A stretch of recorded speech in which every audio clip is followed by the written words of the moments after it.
Well, Mark Bosnich is a never-say-never kind of bloke. He emerged from Sydney's western suburbs as a talented child to go to the very top of English soccer with the kind of heroics found in football fiction. And he's got a whole lot more to come as well. Mark Bosnich, how the hell are you? Very good, thanks, Chris. Alan, how are you? No, I didn't want to point then. I pulled my finger back. Body language expert. You know what, I have to say this so you don't get wound up, but we were talking before, so as soon as I go, I'm going to go, how are you? And you. Double barrel. Who have you seen do that? Sorry, I didn't mean to do that. Who have you seen do that? With the gun? Yeah. It's a popular one for CEOs. So now, you've got a question, which means if you give me the wrong question, I'm going to pull the trigger. That's how the person feels if they're perceptive about it. Okay. Yeah. Donald Trump did a double barrel one in his early part of his presidency, but he's dropped that now. And what about when they talk and they just use the thumb? Is that more of a... Well, Obama was a thumb man because he used to be a finger man when he was the governor. And he was told, you don't go pointing your finger at people, so he closes his hand and puts his thumb on top, which is very Malaysian. But if you catch yourself being a finger, just open your hand like that, and it completely changes how people perceive and react to you. Alex Ferguson. Let's start with Sir him. Alex Ferguson. Sir, sorry, yes, sir. Yes. He'll be very upset with this. You've got some really good stories about him, but we'll get to that in a second. He got you at Manchester United at the age of 17. 16, yes. 16. Yeah, what a blur that must have been for you. Well, it was at the time, and it was funny because it was 1987 was the year. I was actually 15 years of age, and we'd gone on a family holiday to what was then Yugoslavia. My dad is from Croatia, which was then a part of Yugoslavia. And at the end of that trip, a gentleman over here by the name of Alan Vest, an English gentleman who'd done some great things in coaching, and said, would you like to go to Liverpool for a trial? Liverpool, obviously, being Manchester United's great rivals, and I did. At the end of that trip, and for 3 days, it must have been destiny because everything I touched just went to gold. So Liverpool were like, can he start straight away? My dad was like, let him go and finish what was then school certificate, so September 1987, and he can come back at the start of next season. So the season starts in the UK around July. In that interim period, the late Eddie Thompson, who used to be the national manager, went to school with Sir Alex Ferguson, heard about it, got in contact with him, being Sir Alex Ferguson. He flew me over for a trial in March. So 2 weeks at Manchester United, basically he locked me in his room at the end of it. I thought, what's coming here? He goes, you're signing here. I said, well, we better ring Mum and Dad, you know? So we rang Mum and Dad and we woke them up. It was probably about 1 in the morning here. And basically he said, Mr. and Mrs. Bosnich, you know, he's signing. And my dad was like, look, let him come back. We can think about it and this, that and the other. And my mum, who was always the, you've got to do the right things and this, that and the other. All of a sudden, Sir Alex just turned around and said, can you put your mother on the phone, can you put your wife on the phone, please, Mr. Bosnich? My dad's gone, yeah, sure. Francis, so her name, yes. I want your son to sign for Manchester United, and I'm going to give him a £2,000 signing on fee, and he's to put it straight in your account. She turned around and said, sign straight away. Do you train Alex Ferguson?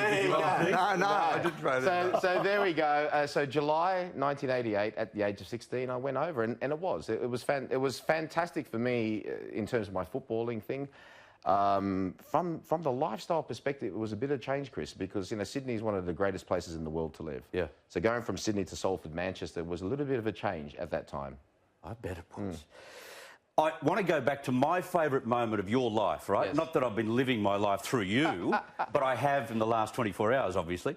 I want to go back to a semi-final against Tranmere, a penalty shootout in that semi-final. You were playing for Aston Villa at the time. Correct. And it was probably the greatest exhibition of goalkeeping in defence that I've ever seen before. We'll get your comments after we look at the 3 penalty goals you saved. He saved it, Bosnich!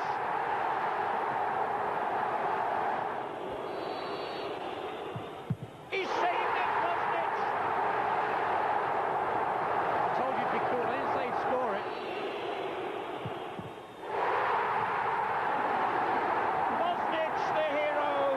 Aston Villa go to Wembley. Tranmere's dream ends tragically in defeat. To tell people the truth of that, you saved the game for Aston Villa. You then went on and faced Manchester United, my old club, in the final, and you won. And we won 3-1, yes.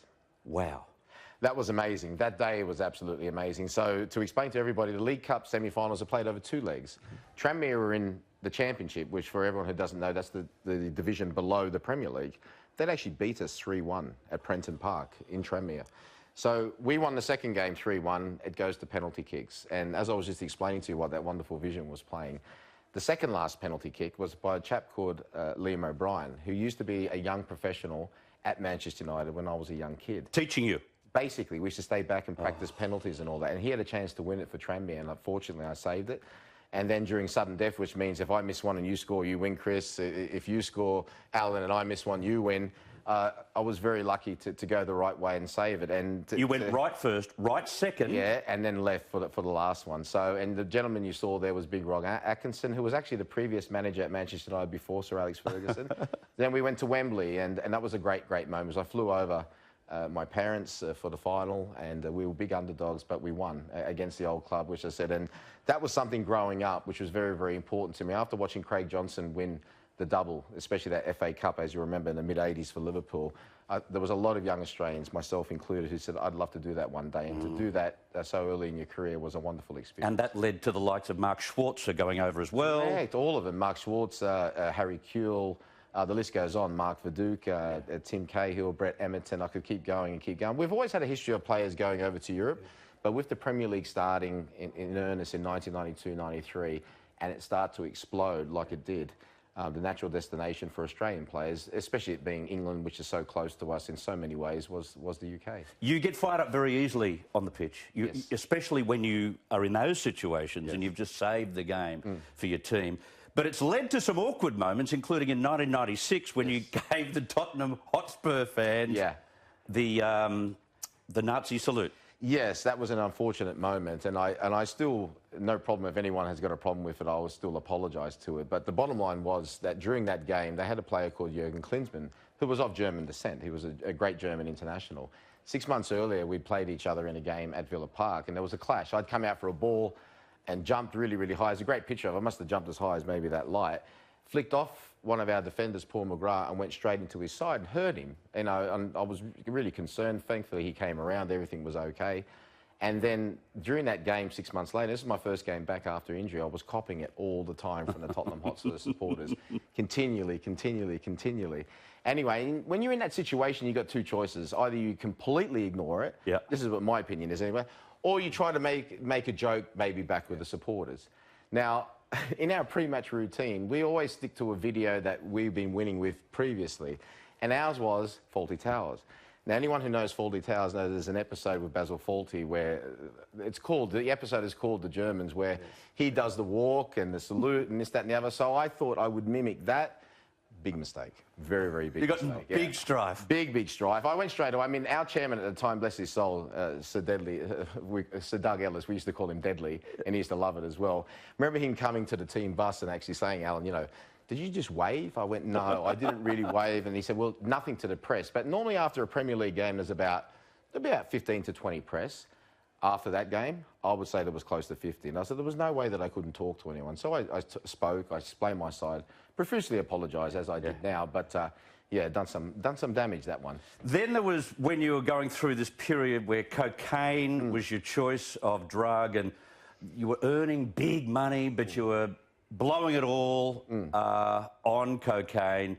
You were with this woman, Sophie Alderton. That was not a good look. And then you quit it. Just like that. Well, and there are people around the world, as both of you know, who spend 10, 15 years trying to quit cocaine. Oh, we're talking about quit. Well, I quit. I wouldn't say quit football, but I made a big mistake in terms of the fact that I only know now the situation that I was put in by other people. And we could stay here for a long time, but I know we've only got about 15 minutes or so to talk about this. But basically, I was put in a situation by people who basically wanted to blackmail me, quite simply because of the money that you spoke about. They sent this girl in. All right, that was what they did, basically, and they would then extort money from that person they sent this girl into.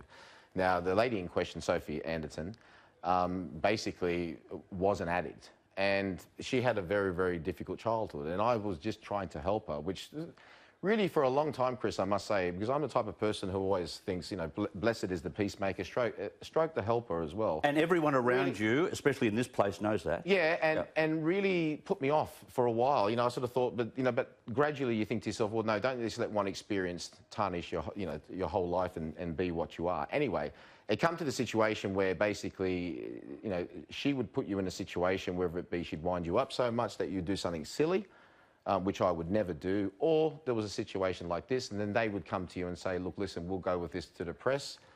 if you don't pay a certain amount. Well, at that time, number one, I didn't do anything wrong in terms of harming her whatsoever. And number two, I'd lost everything that I'd considered anyway in terms of my career because of this situation. Because at the time, when I was testing positive, when I did test positive, I was not taking cocaine. At the end, when I was found guilty, I was that upset. And this is the biggest mistake I made. I just basically gave in and said, right, okay, if people think I'm taking cocaine, I will take cocaine now. And I think that's as well, because it was not a sort of a natural thing, Chris, that was easier to give up. So when it's really self-destructive, isn't it? It was at the time. But I thought to myself, you know, if you're going to hurt somebody because you're feeling so much pain, hurt yourself rather than others. It was wrong, and I wish I'd had it over again, because what I should have done was regroup, come back here to Australia. But that's easy with hindsight. Hindsight doesn't make a good historian, but it makes a good storyteller, put it that way. So after I'd realised what had gone on and the situation that I was in, all it was just a change of environment. And as soon as I changed the environment, i.e. get that person and those people away from me, then basically, you know, I just went back to normal. I still like my odd cigar. That's far harder to give up than cocaine, I can tell you that. Coming back home is an interesting concept. You've always come back home, Alan. And given the influences that you've had, not just in Russia, but elsewhere around the world, and Las Vegas, America, why do you always come back home to Australia? Well, I lived in England for 12 years, primarily, because that was our European market and our Russian market, and we've been back here in Australia 11 years. We made a decision when Barbara was pregnant with our number 6 child that we wanted to go somewhere that was the best place to raise kids. So we got a map of the world, because we could live anywhere with what we do. And we nailed it down to a couple of places, and Australia was the top, economically, climate-wise. Security, which is a big thing, because in Europe, as you know, security is a big, big thing. And then we decided anywhere between Byron Bay and Gosford would be the place to live. So we got a high car and drove that whole strip and finished up on the Sunshine Coast, which was, you know, the best move we ever made. And we used to live in the UK, Europe for 9 months of the year and here 3 months. Now it's the other way around. We live here 9 months and there 3 months. But if you're going to live anywhere in the world, this is the place. And why not live in the sunshine? And your story about coming back to Australia is even better, because your father and your cousin, we think, conspired to change your whole life. Definitely. It's a sliding doors moment, this, and you were forced to basically stay here. Well, I think that this is not a conspiracy. I think this is actually the truth. Right, so forget about, you know, grassy knoll, was there a second shooter? I think that this is the truth. Well, your mother and your brother and uncles, you've got a hard time going. Alan can make a judgment, because you've heard this before, he hasn't. So around 2008, there was overtures made from Australia to come back to Australia. They said the game's going well, you got a lot to offer. And I did say, are you sure? Because I've got more luggage than the Queen. And they said, no, come back. I said, all right. I said, I'll come back. So I came back for a couple months. Funny enough, you say Gosford and all that. I played for Central Coast Mariners for 6 games. First time I played in 6 years, and it was absolutely fantastic. Really enjoyed it. But I actually signed up for a TV reality show in America. And when I say signed up, I'd actually signed. I'd actually taken basically half the money, and then get half the money after the show, got my visa, everything and all that.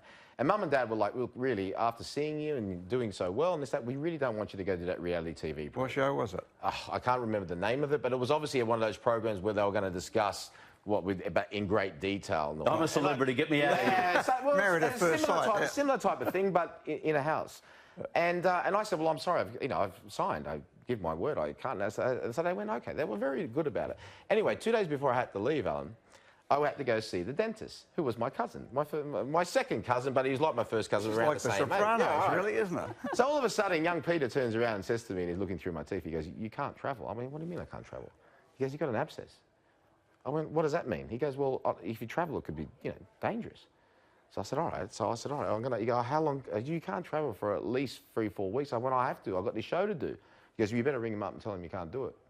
So I had to. I rang them up. I gave them the money back. I was profusely sorry. So you lost hundreds of thousands of dollars. Basically, really, really sorry. So he goes, anyway, you better come back, obviously, in 2 or 3 weeks. Here's things to take, what to do, where to brush, this, that, and the other.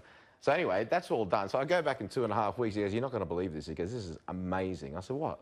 He goes, it's gone. It's absolutely gone. So I sort of thought to myself, yeah, Alan, come on, you're a body language expert. I wish you were there at the time. But you know what? It actually worked out absolutely fantastic. And the fact that I was given probably in your mother's account. Yeah, maybe. And the fact that, like I said, Fox said, we had the Premier League rights then, and to work on something. I'm very, very lucky, Chris. Bottom line is, regardless of what went on during that period, I'm very, very lucky, because a lot of people would give their right arm to have the experience that I've had.